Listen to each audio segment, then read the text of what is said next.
They tried to sabotage my career without realizing I was the one authorizing their bonuses. Stick around, because what started as a family betrayal turned into a quiet reckoning.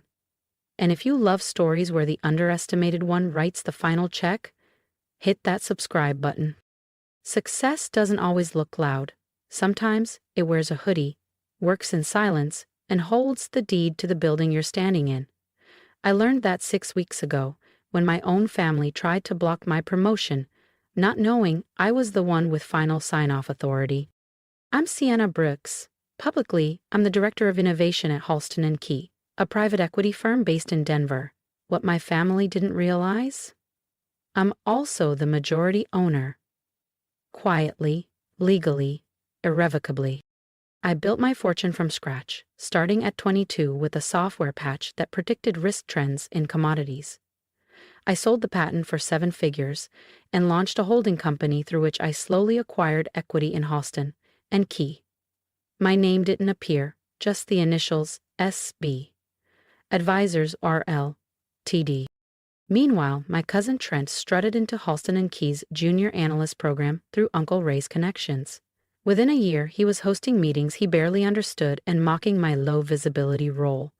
At family dinners, he'd toss comments like, "You still stuck in that assistant gig?" I let him. Until the day the partners convened to vote on a key promotion. Mine. Trent led the internal push against me, saying I lacked leadership presence. Unfortunately for him, I had final veto authority. I signed off on my own advancement, and at the next quarterly meeting, I recommended a downsizing of redundant junior roles, starting with Trent. The board approved. That weekend, he tried to play it cool at brunch. "Big title, don't let it go to your head," he smirked, spearing a slice of avocado toast. Aunt Denise chimed in. "Maybe Trent can give you tips on managing visibility. He's been in high finance for years." I took a slow sip of my coffee and smiled. I'll definitely keep his advice in mind. They had no idea they were eating on my tab. What they didn't know? The final acquisition documents had already been signed, sealed, and were sitting in my home, safe under a custom engraving, SB Advisors, Ltd. But Trent couldn't take it. He'd spent years basking in the glow of family approval. The charismatic nephew, the financial wunderkind with a LinkedIn profile full of big words and no results. I was the invisible one, the overly educated cousin who never made things happen. At first, he dropped by Halston Key unannounced, posing as a concerned relative. I watched through the glass of my office as he shared casual drinks with the COO, dropping hints that I seemed burned out or directionless. Then came the rumors. Whispers in HR about questionable credentials, misrepresented achievements, even an accusation that I'd plagiarized past investment pitches. All lies, but well-planted lies. When I asked him directly, Trent just shrugged. "I'm just watching out for you," he said with that politician's smile. "You know how this industry is. One wrong step and the vultures circle." He leaned in like we were conspirators. "Don't take it personally, but I'd hate to see you crash." So I let him talk. Let him dig his own grave. Then yesterday, a sleek envelope was delivered straight to the executive boardroom. Anonymous, of course. Inside, forged statements, manipulated wire transfer records, doctored performance metrics, all targeting me. The board called an emergency meeting for Monday morning. They thought something serious was brewing. And they were right. Last night at dinner, Trent was practically glowing. "The board wants me to sit in," he said casually, spearing his steak. "Sounds like there's a shift coming. Top down?" And Denise clapped her hands. Uncle Ray raised his glass. "Finally! This company needs strong hands." No one questioned why I hadn't been invited to this so-called shift. Despite leading the innovation division, they were supposedly realigning. But while Trent was sipping Merlot, I was finalizing a 38-page internal dossier, a complete audit of every shady move he'd made in the past quarter. And at the end, one final attachment, Halston Key's updated ownership ledger. Tomorrow at 9 a.m., the board would meet. They thought I was the subject. They had no idea I owned the room. They forgot who signs the board's compensation packages. I arrived at Halston Key by 7:30, iced Americano in hand, composed and steady. By 8:45, Trent came swaggering through the glass-paneled lobby in his flashiest blazer, our aunt and uncle trailing behind him like they were attending a press event. All grins, no clue. "Is the board ready for us?" he asked the front desk, voice smooth, charm dialed to 11. From my second-floor corner office, I watched them being led to the executive suite. I didn't need to ask if the board was ready. They'd each received my midnight report. If you've ever waited for the moment when truth walks in and ego walks out, don't blink. Hit that subscribe button, because what happened next was the end of their illusion and the beginning of mine. At 9 o'clock sharp, I stood, straightened my jacket, and walked the polished hallway toward the boardroom. No hesitation. No second thoughts. The chair of the board, Leonard Halston, was already mid-sentence when I entered. "These are serious allegations against Miss Brooks. Apologies for being late," I said, smoothly taking my place at the head of the table. Not a pause, not a stutter. Trent turned in his chair, confused, blinking fast. His smirk fell like a curtain. "Sienna, this is a closed session," he said sharply. "You weren't asked to join." I folded my hands. "No, Trent. I just was never uninvited." "You can't run a board meeting without its majority owner, would you?" Silence, utter and perfect. Aunt Denise furrowed her brow like trying to solve a puzzle she didn't know existed. Uncle Ray's lips parted, but no sound came. "What are you saying?" Trent finally scoffed. "Halston Key is privately held.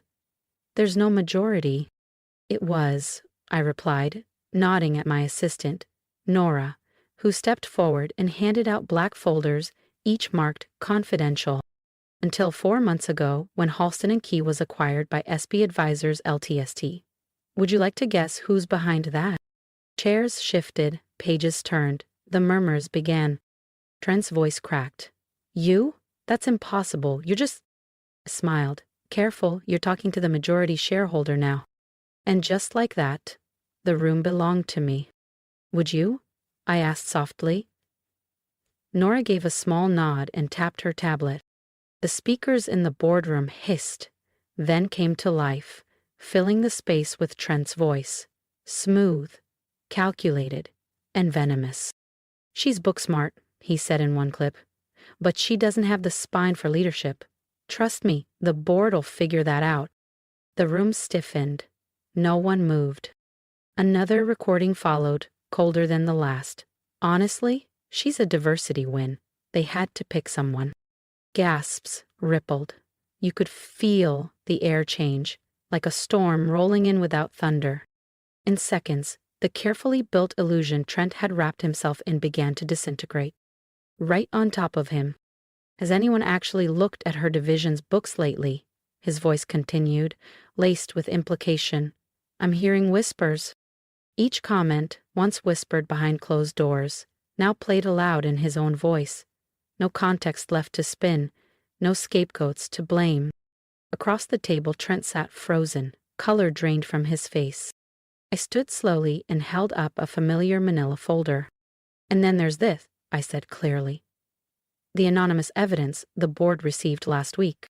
Inside, forged transaction histories, doctored screenshots, false accusations of fraud and misconduct, all aimed at me. "Deliberate sabotage," I continued. "False claims, fabricated documents, character assassination, and all of it easily discredited." "I was protecting the firm," Trent stammered. "Sienna, you've never been a leader. You're the side character, the boring one." "No," I said calmly. "I'm the one who built what comes next. And now, I'm the one holding you accountable for every whisper, every lie, and every risk you forced this company to bear." For once, Aunt Denise broke her silence. "Sienna, surely you're not going to destroy your cousin's life over this?" "As if he didn't try to destroy mine," I said, voice steady. "As if he didn't walk in here expecting to watch me fail?" Uncle Ray raised a hand weakly.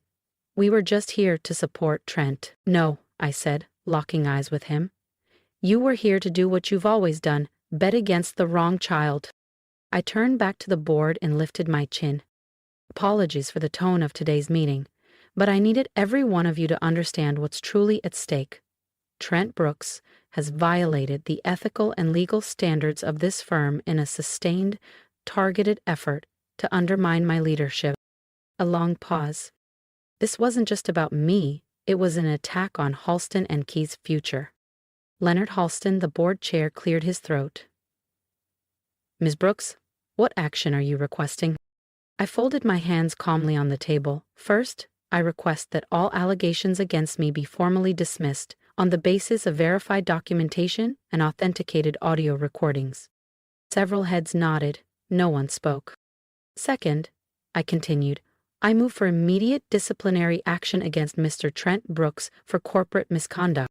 I paused, allowing the weight of it to settle, then added, I also request that a formal report be delivered to Mr. Brooks' regulatory board and current financial affiliations, with complete supporting materials.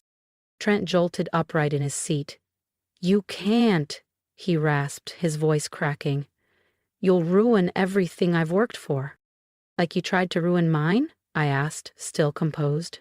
The difference is, I brought evidence. You brought fiction? I turned back to the board. Lastly, I request that Trent Brooks, and both of our family members present, be permanently barred from Halston and Key premises. Any attempt to contact employees or interfere with operations should result in immediate legal action. Aunt Denise gasped. Sienna, please, she cried, mascara streaking. We're still family. I let out a soft, bitter laugh. Family celebrates your wins. Family shows up when you're down.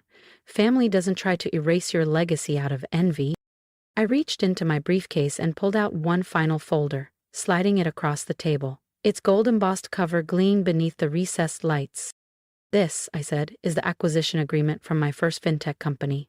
I sold it for $50 million, 0 cents, when I was 27? Yes. The second? A blockchain auditing platform. Sold 2 years later for $180 million, 0 cents. Clean, private, and unpublicized. I turned to Uncle Ray and met his stunned gaze. I could have bought you that Telluride cabin you always talk about. Could have floated every one of Trent's failed ventures without breaking stride. But I didn't. They stared down at the paperwork, watching in silence as the numbers rewrote the version of me they had clung to for years. I stayed quiet, I said softly, because I needed to know who stood with me when they thought I had nothing. I looked at Trent. You all failed that test. He sat slumped. You're destroying my career, he whispered. No, I replied. You destroyed it the day you tried to sabotage mine. The only difference is, I have the receipts. You have the guilt. I gathered the folders and stood. This meeting is adjourned, I told Leonard. Please secure the full transcript. Then I turned to them, one last time. Trent, Aunt Denise, Uncle Ray, I said quietly. Security will see you out now. Wait. Trent's voice cracked as I neared the door. Please. He took a step forward, hands trembling. I was jealous. I couldn't stand that you were finally winning. His words were soft, worn down. We can fix this, right? We're still family. I paused in the doorway, turned slowly. Do you know what separates us, Trent? He looked up. His eyes were wet, his pride gone. When you thought I was struggling, you kicked me lower, I said, voice steady. And when I was finally thriving, I stayed silent so you wouldn't feel small. I let out a quiet breath. That's the difference between building something real and playing pretend with borrowed status. The weeks that followed told their own story. Trent was formally terminated within days. The internal investigation confirmed every claim. His exit from Halston and Key was quiet but permanent. His name faded from the firm's directory like it had never belonged there. Meanwhile, word of my majority ownership swept through the Denver financial community. Suddenly, the same networks that once dismissed me were requesting meetings, keynote slots, partnerships. My parents left voicemails, hesitant, apologetic. Trent sent an email. Then his attorney followed up with a vague statement about personal growth. and new beginnings. I archived them all. 3 months later, I was reviewing late-night performance metrics when Nora buzzed my office. "Someone's here," says it's personal. It was Trent, but not the version I remembered. No designer watch, no tailored suit, just jeans, worn sneakers, a gray hoodie. No bravado, just exhaustion. "I'm not here to argue," he said softly, raising a hand. "I just wanted to leave something." He set a manila folder on my desk. Old emails, passwords, the fake accounts I used, everything I did to undermine you. "It's all there. I'm forwarding it to the board too. No edits, no spin, no control." I said nothing. "Why now?" I finally asked. He looked down. "Because you were right. You were building something. I was just imitating it and resenting you for doing it better." He turned to go, then paused. "I'm starting over. Interning at a local fintech incubator. No fake titles this time. I don't expect forgiveness." He opened the door slowly, but letting me fall, that taught me more than anyone ever did. He begins to step out. "Trent," I said quietly. I said gently. Trent paused, glancing back. Just enough hope in his eyes to remind me of who he used to be. Before the titles, before the posturing, just Trent. "Send me your resume in a year," I said, soft but clear. "Not for leadership," I added. "But if you're serious about starting over the right way, we're always open to people willing to earn it from the ground up." A single tear welled in his eye. He nodded. No spin. No smug parting words. Just quiet acceptance. Then he turned and walked away. 6 months later, Halston Key had grown far beyond even my most ambitious projections. We'd broken into 3 new verticals: ethical crypto infrastructure, inclusive venture capital, and sustainable AI forecasting. We onboarded a new class of socially conscious investors. And we launched an accelerator fund dedicated to overlooked founders, especially women of color in finance and tech. It's real, it's resilient, and it's mine. My parents still reach out now and then, usually when they want something, or when they're name-dropping their visionary daughter in rooms where they once avoided mentioning me at all. I keep my replies polite but distant. The validation I used to chase, I don't need it anymore. The corner office they said I'd never earn now overlooks downtown Denver. On clear evenings, I sit beside the glass as the sky fades to fire, and I think about everything: betrayal, endurance, and the strange freedom that comes with being underestimated. Last week, a holiday card arrived. No apologies, no guilt, just a handwritten note from Trent. "You didn't win because of us. You succeeded in spite of us. I'm finally learning how to build for real. Maybe that's what power really is. Not loud, not vengeful, just earned. Undeniably earned. Thank you for listening, for seeing me when even the people who claim to love me refuse to. Now I want to hear from you. Have you ever been the quiet one, the invisible one, the underestimated one? Tell me your story in the comments. Let's start a conversation that matters. And don't forget to like and subscribe, not just to follow my next chapter, but to step boldly into your own. Because success, it's not about proving others wrong. It's about finally